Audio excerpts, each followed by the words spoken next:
And good morning, April 18th, tax time, it's due. Hey, this is Mike Lodge for the Business Advisor. Glad that you have woken up with me. Do you have a cup of coffee?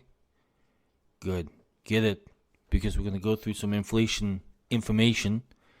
Because I think that as we go through this inflationary time that we need to think about, okay, what should we do? So I'm going to give you just a few items that we can think about. Okay, so the problem is that right now inflation is really eating away at our money. I know it's eating away at me because I went to the grocery store the other day. I saw a watermelon for $8. And I'm thinking, $8 for a watermelon. I'll get $1.78 seed of watermelon seeds and I will plant them. But not today, it's raining. But I will get some and I will plant them. By the way, my inflationary garden that I planted is doing very well. We'll talk about that some other time and we'll show you some pictures. So right now, the CPI, or the inflationary rate for America at the moment, is sitting at 8.5%. That's really, really high. Very, very high. Too high. Honestly, I feel that 8.5% is much higher than what it is. I think it's more around 16%. Take that number of 8.5 and double it. Because with government numbers, you have to say, okay, they're not including everything because they don't want it to make it sound too bad. So they don't include a lot of different items. So anyway, we as Americans in our households and our personal lives, we're feeling the strain of the rising prices on our finances. I mean, it's touching us every single day, and it's not a very nice touch. So what do we need to do?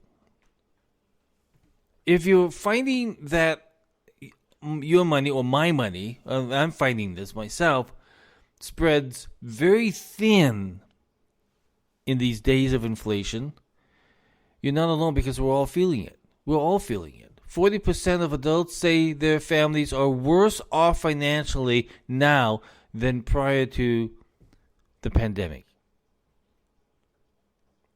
That's according to a recent survey by the New York Times and Momentive.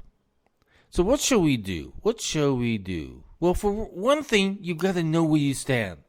Before you start revamping your finances, you'll want to know where your personal finances stand with inflation. Calculating your personal inflation rate probably can help you out on this. A personal inflation rate is more specific than the national inflation rate routinely cited in headlines that we see every single day, that economists are pushing on us every single day. If you're someone who doesn't consume a lot of meat, for example, then you've managed to avoid purchasing products with some of the highest prices increase to date. I'm that person. I don't buy that much meat, but I know that when I do buy it, it is expensive. It's a college education. If you routinely eat out and have takeout or dine at restaurants, you're paying more for each order than you did a year ago. So to calculate your personal financial, or your personal inflationary rate, I should say, subtract your monthly spending from a year ago from your current monthly spending. Then divide that difference by your monthly spending from a year ago. For example, if your current monthly spending is $2,500 a month and it was $2,100 a year ago, your personal inflation rate is 19%. Now, a lot of you probably don't know what you were spending a year ago. That's why it's so important that you start maintaining and monitoring and producing a budget on an every single month basis.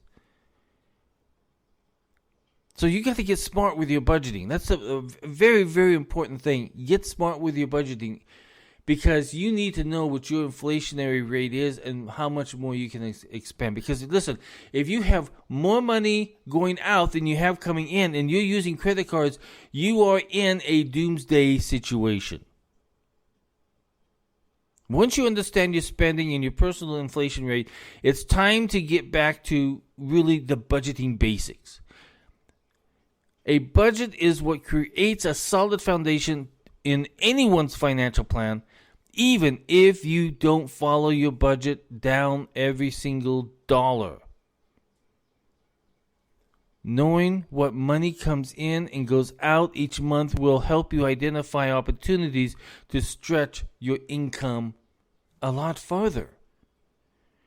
The budgeting for inflation requires going through your budget with a fine-tooth comb and looking at each section from a savings perspective.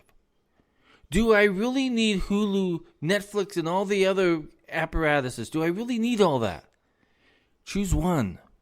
Choose the most cheapest one probably. But you need to start cutting your budget. You need to start going through your budget with a very fine-tooth comb. For example, transferring a $4,500 credit card balance with a 14% interest rate to a zero balance transfer card with a 2% transfer fee can save you nearly $1,000 total, assuming you pay off your balance within the next 12 months. And that's the most important thing. If you've got debt, make sure that you're focused on paying down that debt. But remember the most important things in your budget of what you have to cover, and that is your housing, your lodging, your utilities, your food, your car, the gas. The most important items that take care of your family every single day, you need to focus on that. That's your number one goal that you have to cover every single month. If you have money that's left over, you need to start getting that debt into control. And you need to start looking at your budget to see exactly what can I cut and what can I do that's better, that I can monitor my money better. It's the most important thing.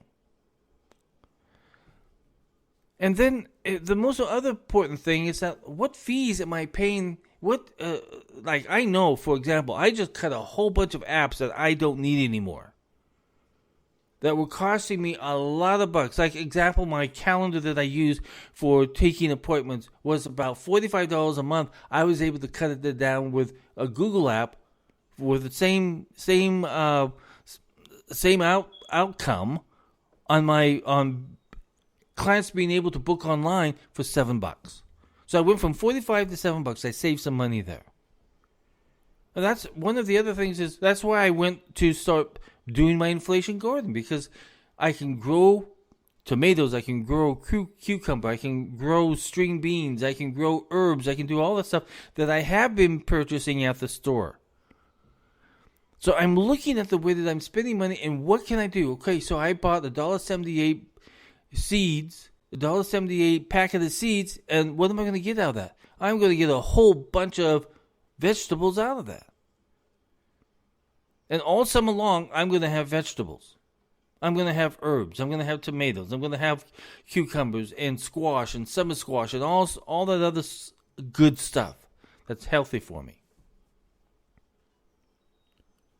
So you cannot say that you're a victim here. You can do stuff that you can manage this inflationary time. It's no fun. I'm telling you right now, it is no fun. But we all have to do it because it's so important.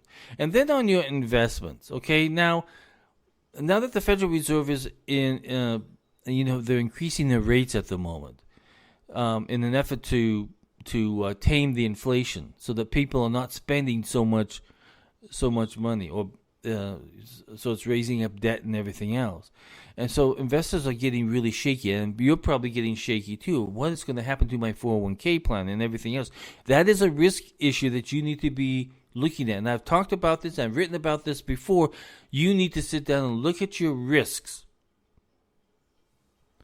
So you might be tempted to tinker with your investment portfolio during this very volatile time, but you shouldn't. The general rule of investing still applies. Stick to your long-term goals. Stick to your long-term goals.